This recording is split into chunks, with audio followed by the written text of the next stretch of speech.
Welcome to This Explainer. For centuries, lay people weren't even allowed to touch the sacred vessels, let alone distribute Holy Communion. It was an incredibly strict boundary. Yet today, if you go to Mass, it's a super common sight. So, how exactly did we get here? Today, we're taking our source text and building a structured look at a highly visible, but honestly frequently misunderstood practice: lay people distributing Holy Communion. Getting to the how and why of this shift means we need to take a bit of a deep dive into church history, actual pastoral needs, and some very precise terminology. Let's break the whole shebang down right now. Let's kick things off with a question you've probably asked yourself while sitting in the pews watching people line up. Who actually gives a layperson the authority to do that? Is every Catholic automatically entitled to step up and distribute Holy Communion just because they're baptized? Does someone just wake up one Sunday and think, hey, I think I'll head up there and help out today? Well, our source material gives us a very clear answer right out of the gate, and that answer is no. It is absolutely not an automatic right. You can't just tap the priest on the shoulder and say, hey, Father, lines are looking a bit long, need a hand? Actually, it's an action that requires a specific formal ecclesial process. A layperson has to be instituted or designated according to church law, right under the strict directives of the diocesan bishop. So while this ministry is incredibly vital, it's also highly specific and tightly regulated by the church. Section 1. Ordinary versus extraordinary. Understanding the roles. Canon Law 910 draws a really clear line here to help us understand how this works in practice. On one side of the line, we have ordinary ministers.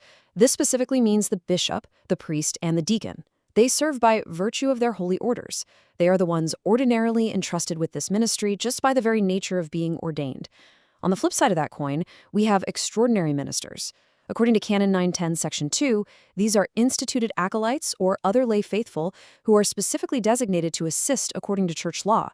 They don't have holy orders. Instead, they get a specific, regulated deputation to step in when the situation calls for it. Section 2. Getting the terms right. What's in a name?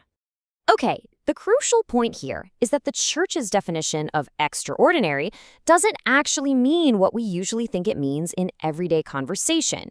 It doesn't mean the person is, extra holy or unusually important or somehow a tier above everyone else sitting in the pews. It literally just means the ministry is supplementary. They operate outside the ordinary. The extraordinary minister serves when circumstances require help beyond what the ordinary ministers can humanly provide.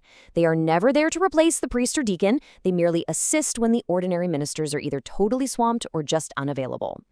There's another very strict boundary drawn from a church document called Redemptionis Sacramentum that clears up a ton of confusion.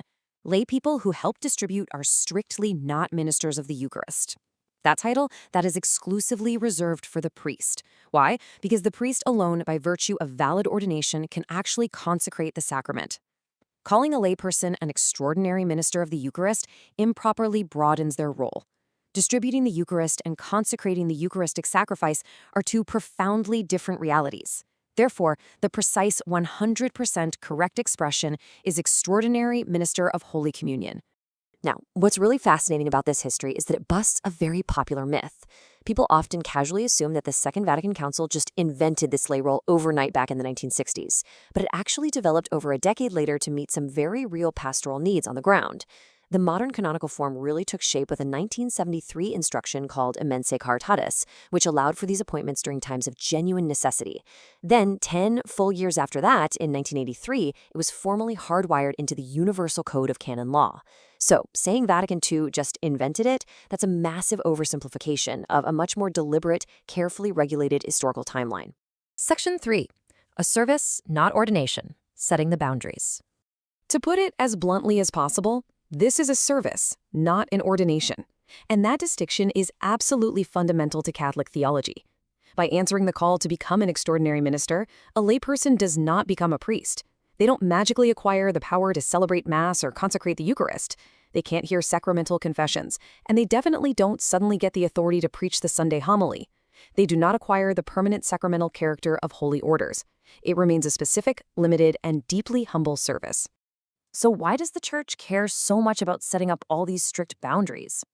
Well, it's because the Eucharist is not viewed as just an ordinary meal. The church insists on a visible structure during the liturgy because the priest acts in persona Christi Capitis, in the person of Christ the head, during the Eucharistic celebration. The extraordinary minister, on the other hand, merely assists with the physical distribution. These are profoundly different functions, right? The church wants the physical structure of the liturgy to communicate that spiritual reality clearly to the congregation with absolutely zero confusion. Section 4.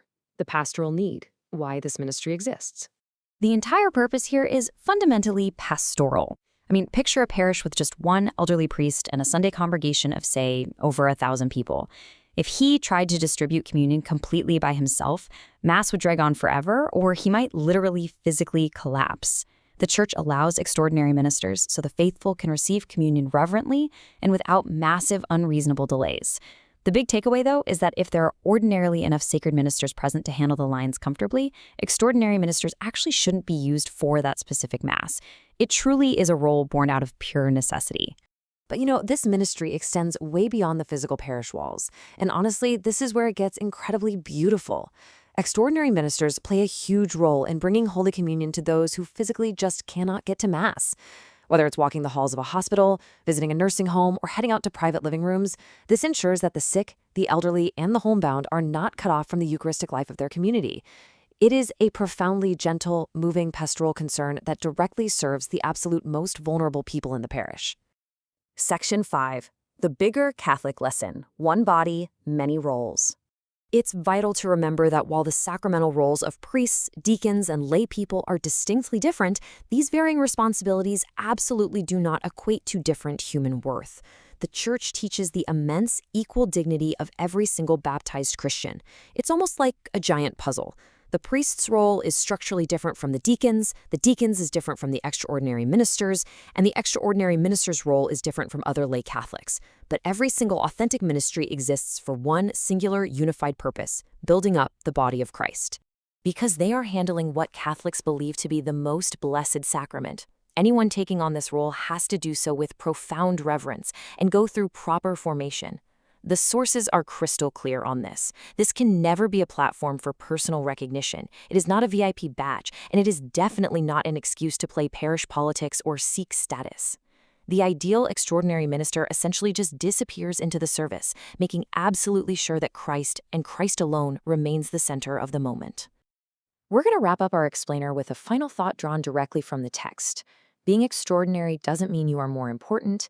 It means you are providing a deeply necessary, supplementary act of love. So, the next time you see a layperson distributing communion, you'll know exactly how they got there. They aren't mini priests. They are baptized members of the Church answering a very specific, historically grounded call to serve. Which leaves us with a question to ponder. In a church that relies on so many different parts to function as one body, where are you being called to step up and serve next?